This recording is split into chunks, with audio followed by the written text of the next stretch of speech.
بسم اللہ الرحمن الرحیم. السلام علیکم ناظرین. پروگرام اسلامک فائنینس کے ساتھ آپ کا ہوسٹ وقار احمد خان حاضر خدمت ہے. ناظرین، آج پوری دنیا میں ایک عالمگیری بے چینی پائی جاتی ہے اور آپ جس کو دیکھیں وہ پریشان حال نظر آتا ہے. کوئی بیمار ہے تو کوئی قرضدار، کوئی اولاد کا طلبگار ہے تو کوئی نافرمان اولاد کی وجہ سے بیزار. الغرض ہر کوئی کسی نہ کسی مصیبت میں گرفتار ہے. یقیناً دنیا و آخرت کی ہر پریشانی کا حل اللہ عز و جل اور اس کے پیارے محبوب صلی اللہ تعالیٰ علیہ وسلم کی فرما برداری میں ہے. پر بدقسمتی سے آج ہماری اکثریت جو ہے وہ نیکی کے راستے سے دور نظر آتی ہے. شاید اسی وجہ سے طرح طرح کی پریشانیوں نے ہمیں گھیر لیا ہے. یہاں پہ مجھے حضرت ابو بکر صدیق رضی اللہ تعالیٰ عنہ کا ایک قول یاد آتا ہے. آپ فرماتے ہیں کہ جو اللہ کے کاموں میں لگ جاتا ہے اللہ تعالیٰ اس کے کاموں میں لگ جاتا ہے. آج ہمارے کام بنتے نظر نہیں آ رہے ہیں. شاید اللہ اور اس کے رسول صلی اللہ علیہ وسلم کے جو احکامات تھے، جو کام ہمیں بتائے گئے تھے، ہم اس سے دور جاتے رہے. اس نشست کے ذریعے ہم کوشش کرتے ہیں اویئرنیس دینے کی. آپ کو مختلف مہمانان گرامی جو ہمارے ساتھ موجود ہوتے ہیں، جو کہ اپنی فیلڈ میں ایکسپرٹس ہیں، ان کی رائے لیتے ہیں. بات کیونکہ ہم سرمایہ کاری کے حوالے سے کر رہے ہیں تو یہ وہ سرمایہ ہے جس سے نہ کوئی مکان، جس کے بغیر نہ کوئی مکان چل سکتا ہے، نہ کوئی دکان چل سکتی ہے. اس کا تعلق پیدا ہونے سے لے کے مرتے دم تک ہمارے ساتھ رہتا ہے. بعض اوقات ہم نادہانی میں اور ایسی چیزیں ہو جاتی ہیں ہم سے کہ ہم مثال کے طور پہ اگر کپڑا فروخت کر رہے ہیں جو کہ ایک جائز کام ہے، ہم اس جائز سرمایہ کاری کے حوالے سے اس جائز کام کو بھی ہم اگر جھوٹ بول دیتے ہیں اپنا بھاؤ بڑھانے کے لیے تو اس کو بھی ہم ناجائز کر لیتے ہیں. یہ اویئرنیس، یہ بانڈنگ، یہ لمیٹیشن ہمارے اندر خود سے موجود ہونی چاہیے کہ ہم اللہ اور اس کے رسول کے احکامات کی پیروی کر سکیں. آج جو مہمان ہم نے منتخب کیے ہیں ان کا تعلق ہوٹل انڈسٹری سے ہے. عربین سی انٹرپرائزز جو کہ آنر ہیں موون پک ہوٹل کے، آپ اس کے وائس چیئرمین اور سی ای او ہیں. ایک بہت ہی سچے آدمی، میرے بہت درینہ دوست. آئیے بات چیت کرتے ہیں جناب سکندر محمود صاحب سے. Sir welcome to my show. First of all السلام علیکم وقار صاحب. سب سے پہلے تو آپ کا بہت بہت شکریہ کہ آپ نے ہمیں پروگرام میں بلایا. اللہ آپ کو بہت ترقی دے. سر کمٹمنٹ کے حوالے سے ہم سب سے پہلے اپنی گفتگو کا آغاز کریں گے. کمٹمنٹ کاروبار کے حوالے سے کتنا ضروری ہے، اور اگر ہم کمپیئر کریں مڈل ایسٹ یا یورپ دوسرے معاشروں کو کمپیئر کریں، بہت کمیٹڈ لوگ ہیں. شاید ان کی سکسیس کے پیچھے بھی یہ کمٹمنٹ شامل ہے. ہم بہت پیچھے رہ گئے ہیں یا ہم بہت مس کمیٹڈ ہیں. کیا وجوہات ہیں، آپ نے کیا دیکھا؟ جہاں تک کمٹمنٹ کا تعلق ہے، میرا خیال ہے کہ بائی اینڈ لارج جتنے لوگ بزنس کے اندر ہیں، جب وہ کوئی وینچر شروع کرتے ہیں تو ان کی نیک نیتی سے کمٹمنٹ تو ہوتی ہے. ہمارے سرکمسٹانسز ہم لوگوں کو مجبور کر دیتے ہیں. یہ میں بات کر رہا ہوں زیادہ تر لوگوں کی. جب ہم کمٹ کرائے ایز این بزنس مین، یہاں آئے، اپنے ملک میں آئے، اپنے ملک میں اب ہمیں دشواریاں آنی شروع ہو گئیں. جو ایکسپینس ہم نے سوچا بھی نہیں تھا اس کی ڈیمانڈ شروع ہو گئی. تو یا تو ہم شریف آدمی ہوں بالکل تو اپنے بیک آؤٹ کر جاتے ہیں کمٹمنٹ سے، یا کوالٹی پہ کمپرومائز کر کے ملک کا نام برباد کر دیتے ہیں. اب دیکھا دیکھی کچھ لوگ ایسے بھی ہیں کہ جو اوور نائٹ امیر بننا چاہتے ہیں تو وہ بھی دھوکے بازی کرتے ہیں، کمٹمنٹ پوری نہیں کرتے. یہ معاشرے کے اندر اب یہ جڑیں پکڑ چکی ہیں اس کی ہمارے یہاں، اور اس کو چونکہ کوئی دیکھنے والا نہیں، کوئی ان کو سزا دینے والا نہیں، کوئی ان کی اکاؤنٹیبلٹی نہیں ہے. دوسرے ممالک میں ایسا نہیں ہے. ان کے ہاں باقاعدہ وہ لوگ اپنی کمٹمنٹ عرض کرتے ہیں، ان کو سہولت فراہم کی جاتی ہے، اور خدا نخواستہ اگر کسی وجہ سے بیونڈ دیئر مینز وہ کمٹمنٹ پوری نہ کر سکیں تو ان کا ایک آربیٹریشن کا طریقہ ہوتا ہے. اگر وہ بھی پورا نہ ہو سکا تو پھر کورٹس اور محکمے ہوتے ہیں کہ بھئی اپنا آپ موقف ہو جا کے وہاں دیجیے. اور یہ بہت کم ہوتا ہے. ان کی پوری کوشش ہوتی ہے کہ اپنے جو ان کے نیشنلز ہیں ان کو سپورٹ کیا جائے. ہمارے ہاں تو کچھ ہونے والا ہی نہیں ہے. تو یہ کمٹمنٹ کا جہاں تک میں سمجھتا ہوں کہ مجبور بھی کر دیا جاتا ہے کہ وہ کمٹمنٹ کرنا چاہتے ہوئے بھی نہیں کر سکتا. لیکن پھر بھی الحمدللہ معاشرے میں بہت سے ایسے لوگ ہیں جو آج بھی ان تمام مشکلات کے باوجود ان کا ایک نام ہے اور وہ اپنی کمٹمنٹ پوری کرتے ہیں. سر، آپ ہوٹل انڈسٹری میں بہت عرصے سے ہیں اور بزنس چلا رہے ہیں، بہت سارے بزنس مین سے ڈیلنگ بھی آپ کی ہوتی ہوگی.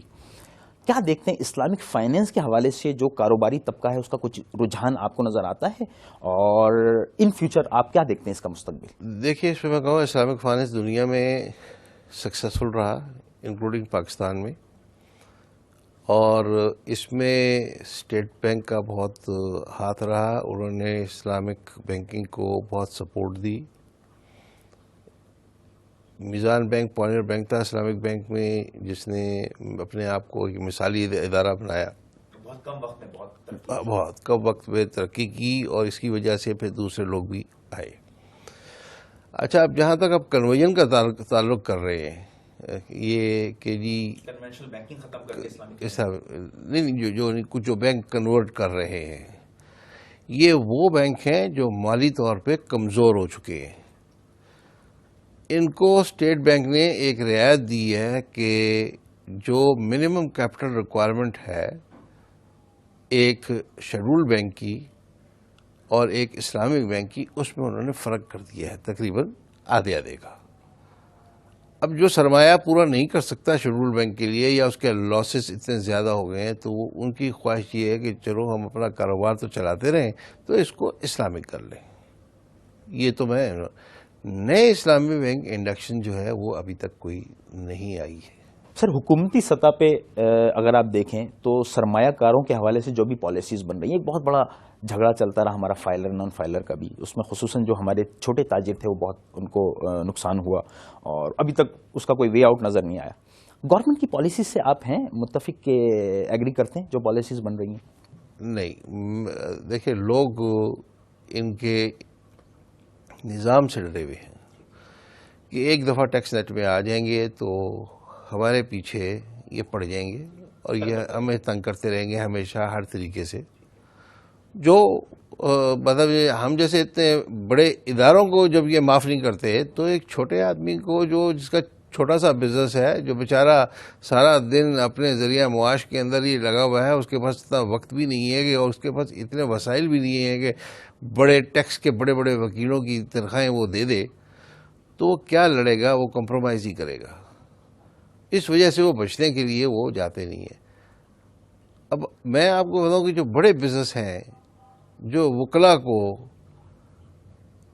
آپ کے خیال میں، مجھے نہیں معلوم آپ کیا سمجھتے ہوں گے ان کی فیسیں، ہم لوگ اپنے 20 سے 25 لاکھ سے شروع ہو کے 1 کروڑ روپے تک کی فیسیں وکیلوں کو دیتے ہیں، اور یہ صرف ہم جرمانہ بھگتتے ہیں ان وکیلوں کو دینے کا، کیونکہ ہمیں ٹیکس ڈپارٹمنٹ جو ہے وہ ہم سے زبردستی اپنے ٹارگٹس پورے کرنے کے لیے وہ ہمیں ڈیمانڈ نوٹسز بھیج دیتا ہے، اور جو بعد میں اوور اے پیریڈ ٹائم ہمارا بھی ٹائم ضائع کرا کے، حکومت کا بھی ٹائم ضائع کرا کے، اس کے بعد میں وہ ہوتا وہی ہے جو قانون ہے. ہم یہ نہیں کہتے کہ انصاف نہیں ملتا، انصاف ملتا ہے، لیکن ہمیں 2-3 سال کے لیے انہوں نے دیر کر دیتے ہیں اور ریفنڈ نہیں دیتے. آج تک ریفنڈ کے پیسے مانگتے ہیں. تو یہ چیزیں جب تک حکومت نہیں سطح پہ چیزیں صحیح نہیں ہوں گی، کوئی نہیں جانا چاہے گا ٹیکس نیٹ کے اندر. اور یہ انہیں اوپر سے ہی شروع کرنا پڑے گا. جو عمرہ طبقہ ہے، جس کا بظاہر نظر آ رہا ہے کہ یہ پیسے کہاں سے ہیں، پھر سب سے پہلے ایگریکلچر کے اوپر کیوں نہیں لگاتے پھر ٹیکس؟ آپ کیا وہ آمدنی نہیں ہے کہ وہ اپنے کیا پاکستان سے باہر رہتے ہیں کیا، یا پاکستان سے باہر ایگریکلچر کرتے ہیں کیا؟ جب ان کو ہے، ان کے لیے ان کو اپنے نہری پانی دیا جاتا ہے، ان کے لیے اور بہت سستی کھاد دی جاتی ہے، سب کچھ دینے کے باوجود بھی اگر وہ کماتے ہیں تو ان سے ٹیکس نہیں لیا جاتا ہے، جو نظر آ رہا ہے. اس لیے کہ پورے کے پورے جتنے اپنے بیٹھے ہوئے ہیں اوپر اسمبلی کے اندر، سب وہی لوگ ہیں. تو یہ دوسرا جو نان فائلر جن کو وہ کہتے ہیں عام معنی میں، یہ بیچارے چھوٹے بزنس مین ہیں سارے. جب یہ دیکھتے ہیں کہ بھئی اوپر کا طبقہ تو مرات پہ مرات دیا جا رہا ہے، ہم لوگوں کو نچوڑا جا رہا ہے، تو غلط بات ہے. ایک چھوٹا سا مجھے وہ جوک یاد آ گیا کہ بچے سے استاد نے پوچھا 2 اور 2 4 کتنے ہوتے ہیں، 2 اور 2 کتنے ہوتے ہیں؟ اس نے کہا جی 2 اور 2 اپنے 5 ہوتے ہیں. تو ثانی نے بولا کہ بھئی یہ تم کیا کہہ رہے ہو کہ 2 اور 2 5 ہوتے ہیں؟ اس نے کہا نہیں میڈم دیکھیں 2 اور 2 4 اور اس کے اندر اتنا سیلز ٹیکس لگے گا، اتنا یہ ٹیکس لگے گا، اتنا یہ ٹیکس لگے گا، اتنا یہ ٹیکس، یہ تو 5 بن گئے. یہ نان فائلر فائلر کا کانسیپٹ کہ خود سے کوئی حکومت نہیں لے کے آئی، کیونکہ حکومت بیرونی امداد لیتی ہے. ان کی ایک ریکوائرمنٹ ہے کہ اپنا ٹیکس نیٹ بڑھائیں. وہ کسی طریقے سے ٹیکس نیٹ نہیں بڑھا سکتے تو انہوں نے یہ فائلر اور نان فائلر پہ کیا. اچھا اب فائلر نان فائلر کی ڈیفینیشن پہ آ جاؤں کہ فائلر وہ ہے کہ جو اپنے جا کے ٹیکس کے نیٹ میں جمع کراتا ہے، اور نان فائلر وہ ہے جو روز کا دھندا کرتا ہے اور اپنے کوئی ٹیکس نہیں دیتا. اس میں حکومتی کمزوریاں یہ تھیں کہ کوئی اکاؤنٹیبلٹی، کوئی ادارہ ایسا نہیں تھا، کوئی انفراسٹرکچر ان کے پاس ایسا نہیں تھا، یا اگر ہے تو اپنے مفاد کے لیے، اپنی جیبوں کے لیے وہ اس کو امپلیمنٹ نہیں کرنا چاہتے، کہ انہوں نے یہ نان فائلر اور فائلر کا کانسیپٹ دے دیا کہ چلو جی جو ٹیکس جمع نہیں کراتا اسے ہم اس طرح لے لیں گے. میں اس سے بالکل متفق نہیں ہوں. ایک نظام کے مطابق، ایک عالمی نظام کے مطابق یہ غلط ہے، یہ لا آف ایکولیٹی کے بھی اگینسٹ ہے، اور آپ ان کو اپنے نیٹ میں لائیے، آپ اس کی سزائیں تجویز کیجئے، ان کی جائیداد قرق کریں، ان کا جو وہ اپنے جہاں تک جو چیز امپلیمنٹ ہو سکتی ہے سینٹرل بورڈ آف ریونیو سے وہ کریں، ان کو مجبور کر دیں کہ وہ اپنی ٹیکس ریٹرن داخل کرے. حکومتی طبقہ سب کو معلوم ہے ان کی کیا جائیدادیں کہاں پہ ہیں اور کتنی پاکستان میں ہیں اور کہاں سے یہ پیسے آئے. جب ان کو کوئی نہیں پوچھتا ادارہ جا کے کہ بھائی یہ کہاں سے بنائے، ذرا اس کا حساب تو دو، آپ نے تو ٹیکس پچھوالے داخل نہیں کیے ہوئے، تو پھر عام آدمی کو کیوں پوچھیں گے آپ؟ یا جو کیے ہیں وہ درست نہیں ہے.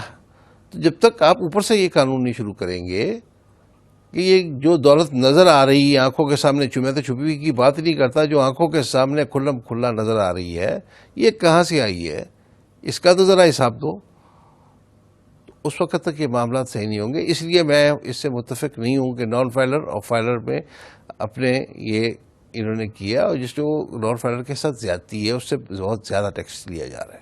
ناظرین، سکندر محمود صاحب سے دلچسپ گفتگو کا سلسلہ اسی طرح جاری رہے گا. یہاں وقت ہوا ایک چھوٹے سے بریک کا. بریک کے بعد دوبارہ حاضر ہوتے ہیں.